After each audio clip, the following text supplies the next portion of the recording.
Sucumbindo à tentação de Satanás através da serpente, nossos primeiros pais, Adão e Eva, comeram o fruto do conhecimento do bem e do mal e imediatamente o pecado, a maldição e a morte se abateram sobre eles. No momento em que o pecado entrou neles, seus espíritos morreram e, consequentemente, sua comunhão com Deus foi quebrada.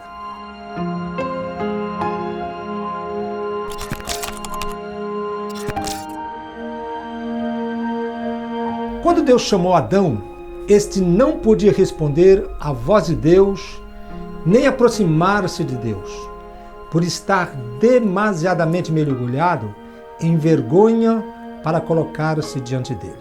O muro do pecado bloqueava o caminho da comunicação de Adão com Deus. Nós, os filhos de Adão, tampouco poderíamos nos apresentar a Deus, nem reagir às suas misericórdias, estendidas devido ao muro de nossos pecados. Mas Jesus Cristo veio a este mundo e, por meio de sua carne dilacerada e sangue derramado, derrubou o muro do pecado que nos impedia de chegar a Deus.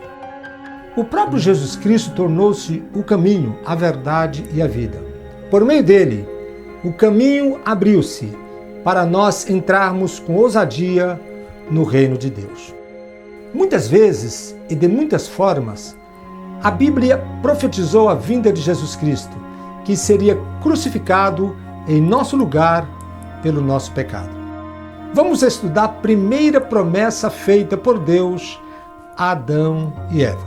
Vamos analisar a promessa de redenção a Eva, visto Adão ter recebido diretamente de Deus a ordem de não comer o fruto da árvore do conhecimento do bem e do mal. Satanás escolheu Eva, a quem Deus não havia dado ordem diretamente, e a tentou. Primeiro, Satanás fez com que Eva duvidasse da bondade de Deus e levou-a a ressentir-se da decisão de Deus e murmurar contra ele. Logo, Eva tomou o fruto da árvore do conhecimento do bem e do mal, comeu dele e o deu a Adão para que comesse, e ambos foram condenados. Então seus espíritos morreram, e a maldição que lhes foi imposta foi a de obterem alimento pelo suor do seu rosto, e um dia morrerem eternamente. Para Eva, foi acrescentado o sofrimento do parto, mas nosso Deus é um Deus de amor. Sua justiça é temperada com amor e misericórdia. Deus apareceu a Adão e Eva e deu-lhes uma palavra de redenção. Disse ele à serpente: porém inimizade entre ti e a mulher, e entre a tua descendência e a sua descendência. Esta te ferirá a cabeça, e tu lhe ferirás o calcanhar. Gênesis 3, verso 15. Aqui, o descendente era Jesus Cristo, que destruiria a cabeça da serpente, Satanás. Porque Deus planejou que Jesus nascesse de uma mulher, o salmista Davi lamentou: eis que eu nasci em iniquidade, e em pecado me concebeu minha mãe. Salmos 51, verso 5. Paulo também suspirou: portanto, assim como por um só homem entrou o pecado no mundo, e pelo pecado a morte, assim também a morte passou a todos os homens, porquanto todos pecaram. Romanos 5, verso 12. Como declaram as passagens que lemos, todos os homens, não importa quem possam ser, nasceram em pecado por causa de Adão. Estão sob a condenação do pecado original e por suas próprias forças lhes é impossível receber o perdão de Deus ou escapar ao julgamento. O homem caiu pelo ato de sua própria vontade, por ter se tornado escravo do pecado. Entretanto, o Salvador que desceria para nos livrar do pecado viria da semente do primeiro homem, Adão, que deu origem a Eva. A palavra de Deus profetizou claramente que o Salvador nasceria de uma virgem, mas por obra do Espírito Santo. Portanto, O Senhor mesmo vos dará um sinal. Eis que uma virgem conceberá e dará à luz um filho, e será o seu nome Emanuel. Isaías 7, verso 14. Conforme profetizado, Jesus Cristo foi concebido pela Virgem Maria, pelo poder do Espírito Santo, e nasceu sem jamais pecar e sem o pecado original que marca toda a raça humana, geração após geração. Ao desobedecer a Deus, Adão caiu. Por obedecer a Deus até a morte, Jesus cumpriu a vontade de Deus e nunca pecou. Nós, presos ao pecado original e aos nossos próprios pecados pessoais, não somos capazes de obedecer ao Senhor. Mas Jesus obedeceu às leis de Deus, que lhe ocuparam os pensamentos a vida inteira.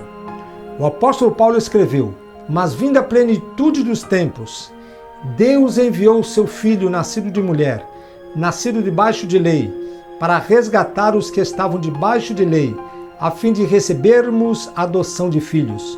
Gálatas 4, verso 4 e 5. Todo aquele que crer em Jesus Cristo será purificado pelo sangue do Cordeiro, redimido da lei e feito filho de Deus. Além disso, na cruz, Jesus quebrou o poder de Satanás e venceu a morte. Portanto, visto como os filhos são participantes comuns de carne e sangue, também ele semelhantemente participou das mesmas coisas, para que pela morte derrotasse aquele que tinha o poder da morte, isto é, o diabo. Hebreus 2, verso 14. Um dia, Satanás será atado e lançado no abismo por 1000 anos, e depois solto por algum tempo.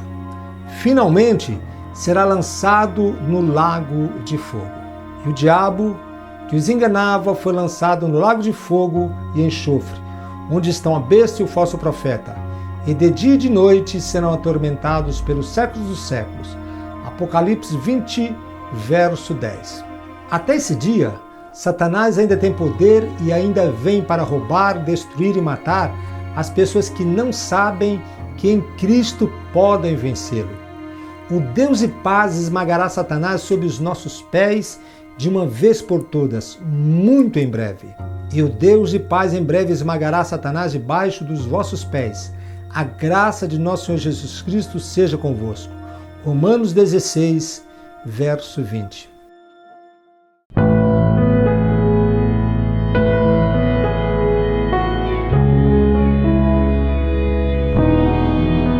Depois que Adão e Eva comeram do fruto proibido, conscientizaram-se de sua nudez e ficaram envergonhados. Quando alguém se conscientiza de haver pecado pela tendência humana, tentará encobrir o pecado. Foi o que Adão e Eva começaram a fazer. Fizeram vestes para si de folhas de figueira, mas as folhas murcharam. Nosso próprio esforço para encobrir o pecado não permanece. Quando Deus foi falar com Adão e Eva, tomou animais inocentes e matou-os, e com as peles confeccionou vestes para os dois. O derramamento de sangue para prover essa cobertura foi um prenúncio da vinda de Jesus, que derramaria seu próprio sangue a fim de prover uma cobertura eterna para todo pecado, de uma vez por todas. Hoje, a única cobertura que pode remover completamente a vergonha e a culpa do homem é o sangue de Jesus Cristo. Nenhuma cobertura de éticas ou virtudes morais humanas pode esconder nossa vergonha e temor resultante do pecado.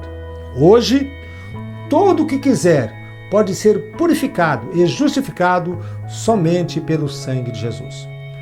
Conforme Deus prometeu, por meio de sua palavra, Jesus veio ao mundo há pouco mais de 2000 anos, e quando sua propiciação foi completada, ele declarou: então Jesus, depois de ter tomado o vinagre, disse: está consumado. E inclinando a cabeça, entregou o Espírito. João 19, verso 30. O que ele consumou? Nossos espíritos mortos foram revividos. Ele nos livrou dos espinhos e abrolhos. Ele nos redimiu da doença que veio do salário do pecado. Esse foi o cumprimento da aliança de Deus feita por Adão e Eva, quando os vestiu com peles de animais. Devemos viver uma vida de gratidão diante do nosso Pai Celestial por seu amor, misericórdia, pela vida eterna mediante Jesus Cristo. Se você chegou até aqui, não esqueça de deixar o seu like e compartilhar em suas redes sociais. Deus te abençoe em Cristo Jesus.